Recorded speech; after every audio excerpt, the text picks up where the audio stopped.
Ethiopia में एक volcano 12 साल बाद फूट गया। नाम ही हाईली गुप्पी और इसका ब्लास्ट पूरी दुनिया में दिखा। ये वोल्केनो एथोपिया के आफ्टर रीजन में है, एरिट्रिया बॉर्डर के पास।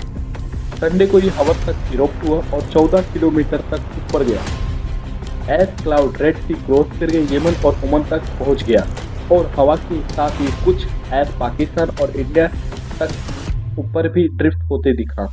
हवा की वजह से ये सारी रात इधर आ रही है भारत की तरफ। सबसे ज़्यादा इफेक्ट पड़ेगा गुजरात, राजस्थान, दिल्ली, पंजाब में। सोचने वाली बात है, दिल्ली में इतना पोल्यूशन पहले से ही और ये सब। एवेक्शन सेक्टर फुल अलर्ट है क्योंकि वोल्केनिक एस इंजन को ब्लॉक कर सकता है, विंडो स्क्रैच कर सकता है और सेंसर को डैमेज कर सकता है। इसलिए फ्लाइट को रीरूट करना पड़ रहा है। 12 साल की नींद के बाद ये वोल्केनो उठकर दुनिया को दिखा रहा है कि नेचर कितना पावरफुल है। ऐसी रियल वर्ल्ड अपडेट्स के लिए वीडियो को लाइक करें।